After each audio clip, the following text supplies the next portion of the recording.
और तो कोरोना ने एक बार फिर लोगों की चिंता बढ़ा दी है। झारखंड में पिछले 24 घंटे में 148 नए मरीज मिले हैं और इसके साथ ही राज्य में एक्टिव मरीजों की संख्या बढ़कर 470 हो गई है। देश में एक बार फिर कोरोना संक्रमण ने रफ्तार पकड़ ली है। कोरोना लोगों को तेजी से संक्रमित कर रहा है। देखते ही देखते झारखंड में भी मरीजों की बेतहाशा बढ़ोतरी हो रही है। भले ही इस बार संक्रमण लोगों को कोई खास नुकसान नहीं पहुंचा रहा है, लेकिन बच्चों और बुजुर्गों के लिए संक्रमण खतरनाक साबित हो सकता है। केसेस बढ़ रहे हैं तो कोविड से संबंधित जो व्यवहार है, कोविड अनुरूप व्यवहार है, उसका अनुपालन करना चाहिए सभी लोगों को। लापरवाही का जहाँ तक सवाल हमको लगता है कि चूंकि लक्षण लोगों का टीकाकरण इतना हो चुका है कि अब वो बीमारी उतने बड़े पैमाने पर नहीं आ रही जैसे पिछला बार गंभीर रूप से लिया हुआ था। राज्य में तेजी से फैल रहा कोरोना का संक्रमण। बीते कुछ घंटों में झारखंड में मिले 148 नए संक्रमित। राज्य में कोरोना के एक्टिव मामले 470 हुए। राजधानी रांची में 87 कोरोना के सक्रिय मामले हैं। पूर्वी सिंहभूम में कोरोना संक्रमण का कहर। पूर्वी सिंहभूम में सबसे ज्यादा 223 एक्टिव मामले हैं। बीते 24 घंटे में पूर्वी सिंहभूम में 103 नए संक्रमित मरीज मिले हैं।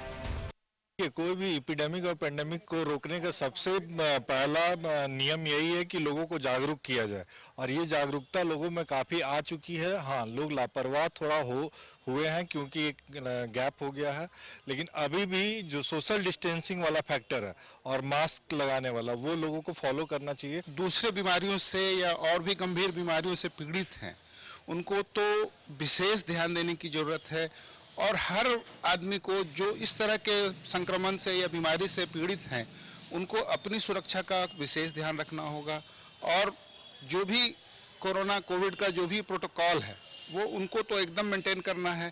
स्वास्थ्य विभाग और जिला प्रशासन लगातार आम लोगों से अपील कर रही है कि लोग कोरोना से बचाव के लिए सरकार के द्वारा बताए गए सभी गाइडलाइंस का पालन करें और आज एक बार फिर गाइडलाइन पालन करने की जरूरत है। कोरोना एक बार फिर अपने राज्य झारखंड में तेजी से पैर पसार रहा है। देखते देखते झारखंड राज्य में कोरोना के सक्रिय मामले 470 के करीब पहुंच चुके हैं। सबसे ज्यादा सक्रिय मामले करीब 223 पूर्वी सिंहभूम में दर्ज किए गए हैं। बीते 24 घंटे में 148 कोरोना के नए मरीजों की पुष्टि होना स्वास्थ्य विभाग के लिए चिंता का विषय बन गया है। सहयोगी रिंकू हुसैन के साथ सत्यव्रत किरण, न्यूज 11 रांची। और ज्यादा जानकारी ले सहयोगी सत्यव्रत किरण हमारे साथ मौजूद है। सत्यव्रत, क्या कहा जाए इसे, क्या ये लापरवाही है जिसकी वजह से हर दिन कोरोना संक्रमित मरीजों की संख्या जो है वो बढ़ती जा रही है?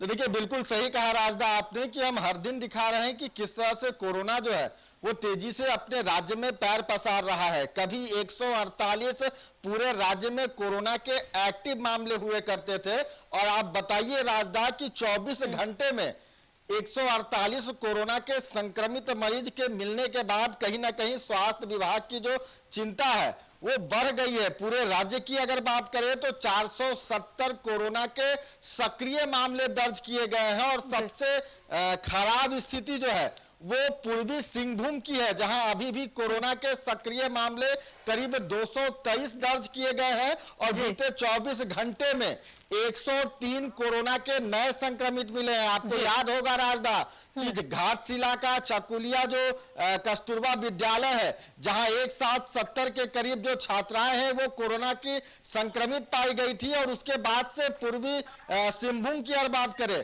तो लगातार जो संक्रमण का दायरा है वो बढ़ता जा रहा है। 103 कोरोना के संक्रमित मरीज बीते 24 घंटे में मिलना कहीं ना कहीं जो सिंहभूम जिला प्रशासन है उसके लिए एक बड़ी चुनौती है। फिलहाल लोगों को लग रहा है कि कोरोना का जो यह संक्रमण है वो कोरोना के दूसरे लहर में डेल्टा प्लस ने जिस तरह से तबाही मचाई थी उस तरह की तबाही नहीं मचा रहा है, तो लोग थोड़े लापरवाह हो गए हैं। लगातार जिला प्रशासन, स्वास्थ्य विभाग लोगों से अपील कर रहा है कि अपने राज्य में एक बार फिर कोरोना ने रफ्तार पकड़ ली है और वैसे में कोरोना से बचाव के लिए जो गाइडलाइन जारी किए गए थे, भारत सरकार, राज्य सरकार लगातार लोगों से अपील कर रहा है कि मास्क का इस्तेमाल करें, सोशल डिस्टेंसिंग का ख्याल रखें और हैंड सैनिटाइजेशन जो है उसका विशेष ख्याल रखें। लेकिन लोग चूंकि लापरवाह हो गए हैं और यही कारण है कि हर दिन राज्य में कोरोना के नए मरीज मिल रहे हैं। चूंकि ज्यादातर लोग वैक्सीनेट हो चुके हैं, ज्यादातर लोग पहले भी कोरोना के संक्रमण से ग्रसित हो चुके हैं और उनमें एंटीबॉडी डेवलप हो चुका है। यही कारण है कि इस बार कोरोना लोगों को ज्यादा नुकसान नहीं पहुंचा रहा है। लेकिन अपने लिए नहीं, अपने परिवार में जो छोटे बच्चे हैं, अपने समाज में जो बुजुर्ग हैं जो कि पहले ही दूसरी बीमारियों से ग्रसित है, उनके लिए जरूरी है कि वो इस प्रोटोकॉल का पालन करें। क्योंकि अगर कोरोना का संक्रमण उन बुजुर्गों में फैलता है जो कि पहले से कई तरह की गंभीर बीमारियों से ग्रसित है, तो वो उनके लिए खतरनाक साबित हो सकता है। राजदा बिल्कुल बेहद जरूरी है। अगर आप वैक्सीनेट हो चुके हैं, इसका मतलब ये नहीं है कि आप प्रिकॉशन ना बरतें, क्योंकि जिस तरीके से बढ़ोतरी हो रही है संक्रमित मरीजों में, ये चिंताजनक है और बेहद जरूरी है लापरवाही ना बरतें और अपने साथ साथ अपने घर परिवार का ख्याल जरूर रखें ताकि ये संक्रमण फिर से ना फैल सके। क्योंकि सत्यव्रत किस तरह से हमने दूसरे तीसरे फेज में अपनों को खोया है, अपने जो खास है उन्हें खोना कैसा लगता है, ये जो कोरोना से जिनकी मौत हुई है उनके परिवार वालों से जाकर पूछे। तो बेहद जरूरी है सत्यव्रत की लोग सावधानी बरते, पैनिक होने की बिल्कुल भी जरूरत नहीं है। बस थोड़ा सा अगर ख्याल रखेंगे, मास्क, सैनिटाइजर और सोशल डिस्टेंसिंग का ही वो बस थोड़ा सा ख्याल रखें, तो कोरोना को हराया जा सकता है, इसकी संख्या कम की जा सकती है। देखिए, बिल्कुल सही कहा आपने कि कोरोना के पहले, दूसरे, तीसरे जितने भी लहर आए थे राजदा, उसमें आम लोगों ने काफी जागरूकता का परिचय दिया था। आपको याद है कि सड़कें जो है वो सुनसान रहा करती थी, लोग इतने जागरूक हो गए थे कि मास्क का इस्तेमाल करते थे। तो अब एक बार फिर जरूरत है उस जागरूकता का परिचय देने का। भले ही इस बार का संक्रमण लोगों को ज्यादा नुकसान नहीं पहुंचा रहा है, लोग संक्रमण से नहीं डर रहे हैं और डरना भी नहीं चाहिए। राज्य सरकार, स्वास्थ्य विभाग भी अपील कर रहा है कि आप संक्रमण से डरे नहीं, लेकिन लोग डर नहीं रहे हैं। शायद यही कारण है कि जो गाइडलाइन है, जो प्रोटोकॉल है, उसका पालन नहीं कर रहे हैं।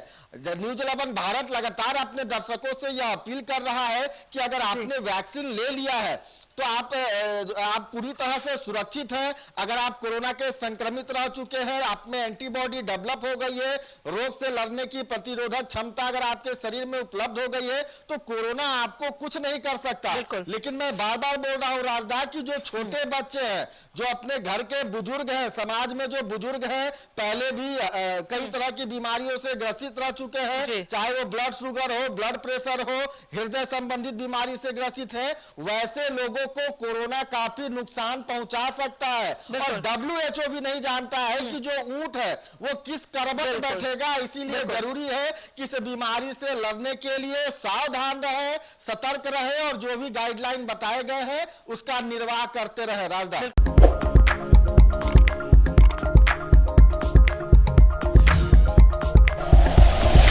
Like and share videos, subscribe करें हमारा चैनल और प्रेस करें बेल आइकॉन। न्यूज़ 11 भारत, सच है तो दिखेगा।